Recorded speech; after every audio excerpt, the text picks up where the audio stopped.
Evangelho de João, capítulo 14, versículos 6 e 7. Disse-lhe Jesus: Eu sou o caminho e a verdade e a vida.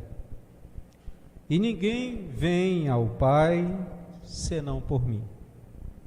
Se vós me conhecesseis a mim, também conheceríeis a meu Pai. E já desde agora o conheceis e o tendes visto. Aleluia. Os irmãos podem sentar. Louvado seja o nome do Senhor. Essa palavra é uma palavra que a gente deveria entender assim: olha, que a gente está vendo algo muito completo para as nossas vidas. Durante todo o tempo, do período em que Jesus falou isso, até os nossos dias, nós temos aí muitos acontecimentos na humanidade. A forma de vida também hoje é completamente diferente. Na verdade, bem diferente do que era no passado.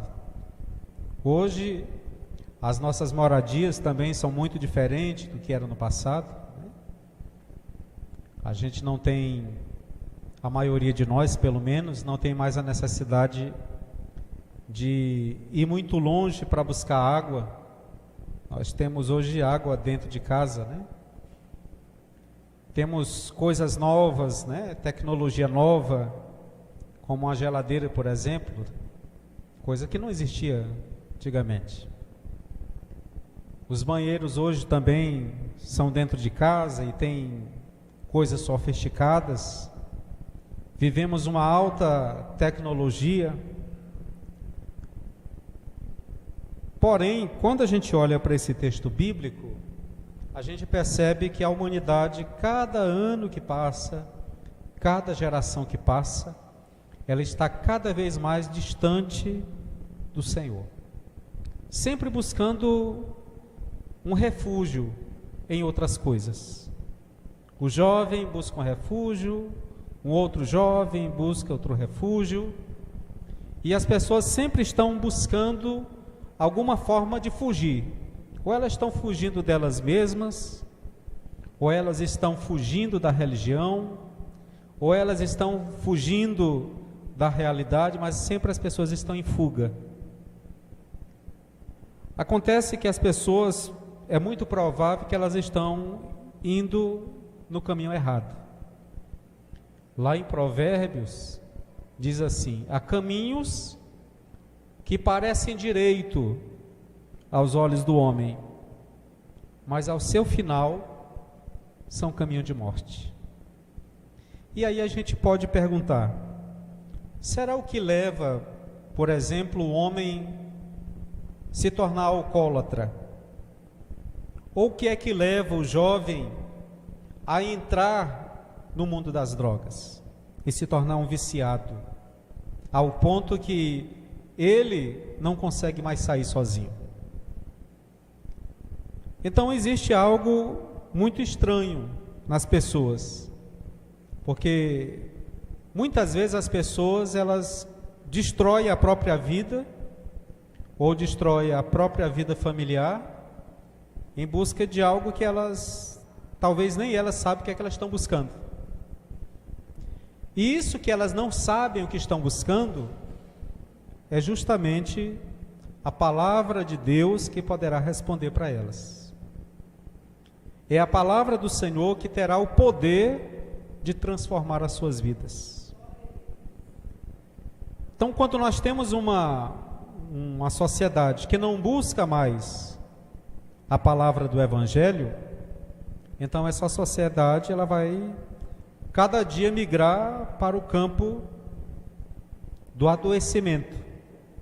E é por isso que nós temos hoje uma quantidade muito grande de pessoas que estão doentes ou em processo de adoecimento. Por quê? Porque são pessoas que não têm mais esperança. As pessoas estão vivendo agora sem esperança. E o que é que elas fazem para fugir nesse pensamento dessa falta de esperança? Então elas procuram preencher o tempo delas com coisas vazias. Então elas recorrem às redes sociais e passam parte do seu dia nas redes sociais em busca de coisas vazias. E ali ela passa o tempo e vai acabando o tempo e vai passando a vida e elas não se dão conta do que está acontecendo. Outros vão para os bares e passam grande parte do dia nos bares. Outros ficam de um lado para o outro, praticamente perambulando de um lado para o outro, quase que sem destino. Isso por quê? Porque as pessoas elas estão vivendo agora sem adoração, elas não estão mais buscando Deus. Não é mais como aquelas famílias do passado que tinham uma rotina de buscar a Deus. E eu não estou falando aqui de só um tipo de denominação, mas no geral, independente das denominações, outrora as famílias elas tinham uma rotina que levavam aquelas pessoas para algum ensinamento de caminho religioso. Agora não.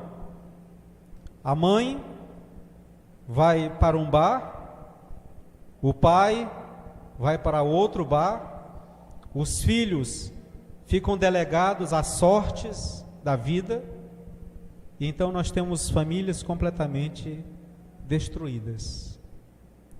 Jesus diz assim: eu sou o caminho, a verdade e a vida. São três coisas que nós queremos: um caminho, a verdade e vida. Como é bom a gente saber para onde vai, não é bom? Então, quando você sabe para onde você está indo, para onde você está se destinando, que você está indo para um lugar seguro, que você está indo para um lugar agradável, em que de fato você pode confiar, e que você sabe que Deus está ali esperando por você, isso é muito bom. E quando ele diz assim, a verdade, a palavra verdade é uma coisa muito boa, ao mesmo tempo também que é muito forte. Houve muitas pessoas mais velhas dizendo o seguinte: diga sempre a verdade. A verdade sempre ela irá prevalecer. E eu me lembrei agora de uma época que eu estava fazendo uma viagem, e no meio do caminho um desses guardas rodoviários federais me parou. E eu não tinha observado que algo estava errado, porque era no amanhecer do dia, então eu não tive como perceber que algo lá fora estava errado, um farol tinha queimado. Mas de longe eu vi ele passando para o outro lado, ele parou, e as pessoas que eu estava aqui do lado disseram assim: olha, se tiver qualquer coisa errada, eu estava entrando na cidade de Campo Maior, mas a gente estava seguindo para Parnaíba, né? E as vozes dos que estavam aqui do lado diziam assim: olha, se tiver alguma coisa errada, diz que a gente vai ficar aqui mesmo em Campo Maior. Aí eu fiquei calado, né? Não disse nada. E aí quando ele parou, disse: bom dia, cidadão. Eu, bom dia. Pedi a documentação, disse: você sabia que alguma coisa está errada? Eu disse: não sei. Ele disse: você está indo para onde? Aí eu lembrei as vozinhas, né, que estavam no carro dizendo. Aí eu disse: eu estou indo para Parnaíba. Ele disse: você vai para Parnaíba? Vai. Ele disse: olha, você sabe que dentro da minha função, o correto é reter o carro aqui, multar e esperar até que você conserte, aí depois você pode seguir destino. Aí ele olhou para mim e disse: mas como eu estou vendo que você falou a verdade, pode seguir, no primeiro lugar que você parar, que puder consertar, você conserte. E aí eu lembrei que a minha mãe sempre diz isso, até hoje, né? Sempre quando você for resolver alguma coisa, resolva com a verdade, né? Então, a verdade, ela é uma coisa soberana. Ao mesmo tempo em que as pessoas têm medo da verdade, a verdade também abre portas. Ao mesmo tempo que as pessoas têm medo da verdade, ela tira peso. Porque quando a pessoa diz a verdade, ela tira um peso dela, aquele peso ela sai, né? Porém, quando as pessoas elas estão vivendo longe dessa verdade, elas vivem constantemente com medo, com receio, vivem ansiosas, não dormem direito, porque elas têm medo de que algo de repente possa explodir, né? Mas quando a verdade ela é anunciada, ela causa libertação. E foi por isso que Jesus disse: e conhecereis a verdade, e a verdade vos libertará. Acontece que nem sempre é fácil você dizer essa verdade. Às vezes essa verdade ela é muito dura, né? Essa verdade não é aquilo que a pessoa quer ouvir. Às vezes a pessoa quer ouvir outra coisa, mas não quer ouvir a verdade, porque a verdade pode ser dolorosa. A verdade pode mexer em feridas, né, internas. A verdade pode mexer com a crença de alguém. Só que o propósito de Jesus Cristo é salvar o homem através da verdade. Então ele disse: eu sou a verdade. Jesus é a verdade que nós precisamos. Nenhuma outra verdade poderá substituir isso. Poderá surgir muitas pessoas, alguns apresentando teses científicas, outro apresentando teses que foram expostas em algum lugar, mas nada vai substituir a verdade que se chama Jesus Cristo. Não importa nada o que disserem para a gente, não importa o que as pessoas vão descobrir agora. Nós estamos vivendo cerca de 2000 anos depois de todos aqueles acontecimentos na Judeia, e de repente nos nossos dias aparece alguém que diz que cavando um buraco em tal lugar, descobriu isso e então vai mudar tudo. A palavra de Deus, ela é muito clara, que ela diz o seguinte: ainda que um anjo vindo do céu vos anuncie um outro evangelho, além do que já vos tenho anunciado, o tal seja anátema. A palavra anátema significa maldito. Olha como é pesado, né?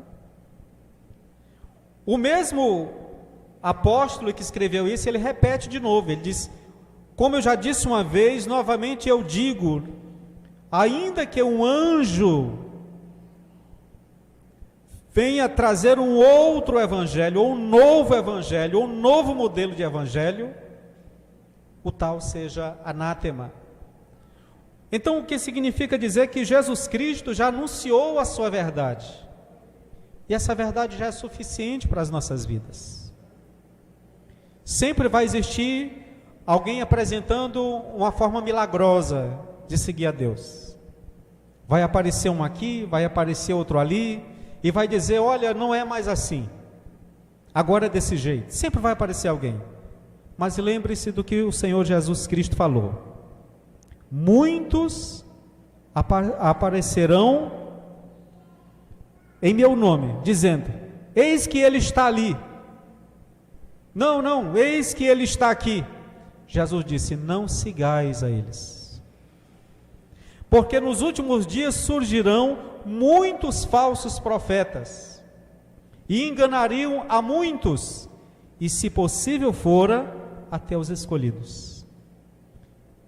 Então, Jesus é a nossa verdade. Jesus é a verdade suficiente para as nossas vidas. Não precisamos enfeitar nada, modificar nada. Jesus já é o que nós precisamos. Ele é o alimento para as nossas vidas, Ele é o remédio que nós precisamos. Ele também diz e a vida, né? Eu sou o caminho, a verdade e a vida. A palavra vida é uma coisa muito forte, né? Quando a gente ouve falar vida, né? É uma coisa muito forte. Porque é uma coisa tão forte que quando a criança nasce, tem festa, né? Mas quando alguém morre, tem pranto. Porque é uma coisa muito boa. Alguém sofre um acidente, mas escapou. Alegria, né? Alguém tem um acidente, mas não escapa. Todos se entristecem. Às vezes até nós mesmos, não somos nem parentes da pessoa, mas a gente ouve falar, a gente também se entristece. Observe como a nossa vontade de viver é muito grande, né? Todos nós temos uma vontade muito grande de viver. Então isso se chama vida. Então coube a Deus formar aqui nesta terra um local para a gente viver. Colocou o homem lá no Éden, e aí formando aquele homem do pó da terra, e colocou o seu nome Adão. A palavra Adão literalmente significa aquele que vem da terra, né? Adão é isso, né? O que vem da terra. Então Deus literalmente formou o homem do pó, da terra. E aí Deus lhe deu o sopro em sua narina, que é o fôlego de vida. Agora, a gente precisa saber o que é que a gente faz com essa vida. Porque a Escritura diz assim: ao homem está determinado viver uma única vez, vindo depois disso o juízo, né? A gente vai viver uma vez aqui, a gente vai transitar nesse mundo uma única vez. Aquela história que dizem que gato tem 7 vidas é ilusão, né? Isso não existe, né? Todos os seres em existência têm apenas uma vida. Agora a grande questão é o que nós estamos fazendo aqui.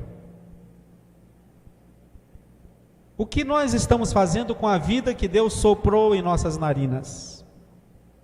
Por que Deus nos trouxe a vida? Existe uma razão. E eu acho que essa razão não é beber, não é se drogar, não. Não é ir para a balada, de jeito nenhum. Deus não nos trouxe aqui para nos tornarmos idólatras. E Deus também não nos trouxe aqui para nos tornarmos pessoas ruins, más, criminosos. Não, não foi para isso. Deus nos trouxe aqui para instituir as nossas vidas como seres adoradores.